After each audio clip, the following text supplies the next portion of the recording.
नमस्कार दोस्तों, आप देख रहे हैं हमारा चैनल लेन देन न्यूज़ और मैं हूं आपका दोस्त दिनेश महेश्वरी। दोस्तों, अब हम बात करते हैं सरसों और सोयाबीन की। ये एग्रीकल्चर कमोडिटी के बारे में जानकारी देने के लिए आज हमारे साथ हैं कमोडिटी एक्सपर्ट मुकेश जी भाटिया। मुकेश जी, क्या लगता है कि सरसों और सोयाबीन के भाव तो मेरे ख्याल से एक जगह आके ठहर गए हैं, ऐसी स्थिति बन रही है और अब अनुमान लगाया जा रहा है कि जो भी भाव बढ़ेंगे वो विदेशी मार्केट के आधार पर बढ़ेंगे। अगर विदेश में मार्केट तेज होता है तो भारत में भी इन तिलहनी फसलों के भाव बढ़ने की उम्मीद है। क्या अनुमान है आपका? सरकारी दबाव के चलते वो अभी सामने 5 राज्यों में चुनाव आ रहे हैं, उसको देखते हुए सरकार ने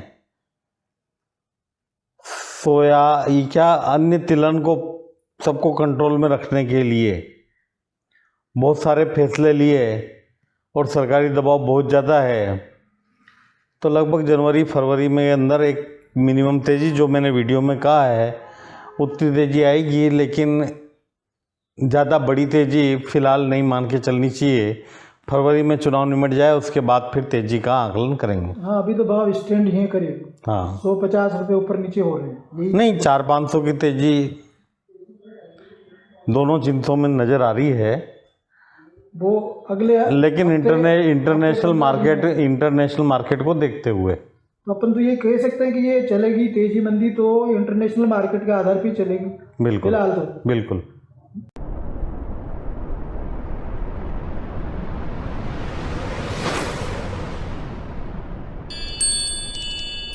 नमस्कार मित्रों, मैं मुकेश भाटिया। सरसों, जो कि पूर्व के वीडियो में भी कहा कि 3-3.25 लाख बोरी से ज़्यादा माल नहीं है, तथा नया आने में 1 महीने का समय है। वो उसको क्रशिंग करने में अभी भी 2 महीने, क्योंकि गीला आते ही क्रशिंग नहीं हो जाता है, 2 महीने का समय है। हाँ, ये ज़रूर है कि बीच में कुछ फंडामेंटल बहुत ज़्यादा कमज़ोर हो गए थे। उसकी वजह से फंडामेंटल कमज़ोर भी क्या हुए थे कि अमेरिका की रिपोर्ट आई थी कि साहब, USDA की रिपोर्ट आई थी कि साहब ये फसल बढ़िया होगी सोयाबीन की, तो इस वजह से जो है थोड़ा दबाव था। वहीं दबाव, जो सरकारी दबाव है, वह खाद्य तेलों पर बना हुआ है। जैसा कि पूर्व में सरकारी फैसले आए कि सोयाबीन की DOC भी अब जो है स्टॉक लिमिट के अंदर ले ली, या इंपोर्ट ड्यूटी इन लोगों ने तेलों की घटा दी सरकार ने, तो उस वजह से दबाव दिख रहा था। और उस समय लगभग मेरा विचार ये था कि 200-500 बढ़ते ही सरसों में से निकल जाना चाहिए। लेकिन अभी जो लेटेस्ट रिपोर्ट आई है, सोयाबीन की फसल तो बढ़िया बुआई ब्राज़ील में हुई थी, जो कि साउथ अमेरिका का एक पार्ट है, लेकिन वहाँ मौसम बड़ा अजीब व गरीब है। देश के एक हिस्से में बाढ़ व बारिश ने कोहराम मचा रखा है, वहीं सोयाबीन से संबंधित जो एरिया है वहाँ अकाल जैसी स्थिति है। इसी वजह से सोया तेल भी बहुत तेज हुआ है। वहीं जब सरकार ने पाम ऑयल मंगवाने के लिए इंपोर्ट ड्यूटी 17.5% से 12% की, जस्ट उसकी एक आध दिन बाद ही पाम ऑयल भी तेज हो गया। इंटरनेशनल सिनेरियो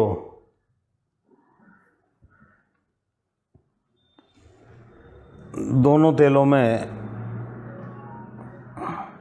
सोयाबीन, सरसों व पाम ऑयल, तीनों में तेज़ी का है। माल बेचने की भी जल्दबाजी न करें तथा इस भाव में यदि माल स्टॉक भी लेना चाहें तो ले सकते हैं कि सरसों में यहाँ से 400-500 रुपये की बढ़ोतरी अभी और समझ में आ रही है। वहीं पूर्व में जैसा कि मैंने कहा और हर बार कहता रहता हूँ कि हम लोगों की जो खपत के डाटा हैं उन डाटा को सुधारने की बहुत ज़रूरत है, क्योंकि हम लोगों की एक्चुअल में खपत बढ़ रही है और ज़मीन तो इतनी ही है तो उत्पादन तो बढ़ नहीं रहा है, उल्टा घट रहा है। सरसों में बहुत ज़्यादा हल्ला था कि साहब डेढ़ी फसल आ जाएगी, दुगनी फसल आ जाएगी। तो मेरा सिर्फ कहना यही है कि पिछले साल 80 लाख टन का उत्पादन हुआ था तथा इस साल जो उत्पादन के अनुमानित आंकड़े आ रहे हैं वह 120 लाख टन के आ रहे हैं। उसमें भी लगभग 20% माल मैं डेड स्टॉक मान के चलता हूँ कि वह डेड स्टॉक हमेशा रहता ही रहता है। अब बात कर लें सोयाबीन की, तो सोयाबीन की जो लेटेस्ट परिस्थिति है, सोयाबीन नहीं मिलने की वजह से, मेरे शब्दों पर गौर करिएगा, सोयाबीन नहीं मिलने की वजह से सोया प्लांट ऑल ओवर इंडिया लगभग 40 से 50% कैपेसिटी से चल रहे हैं।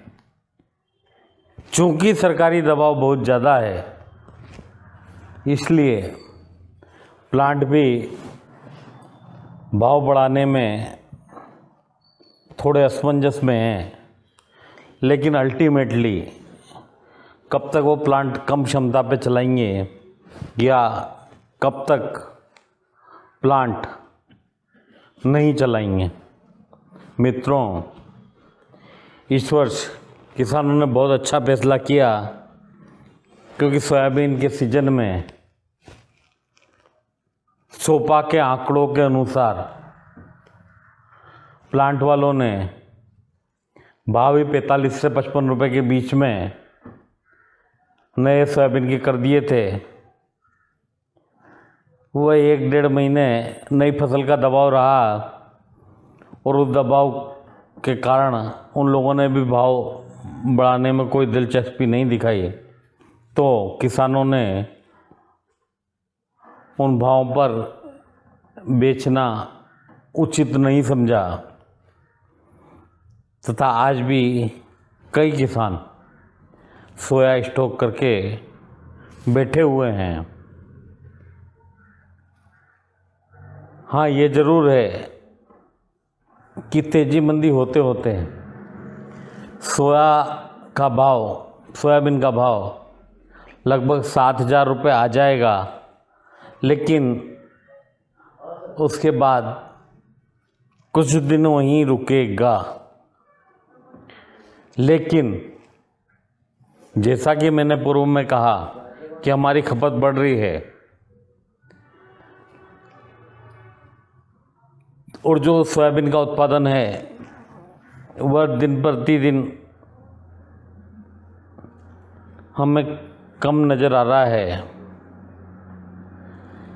इन सब स्थितियों को देखते हुए सोयाबीन यूपी चुनाव के बाद,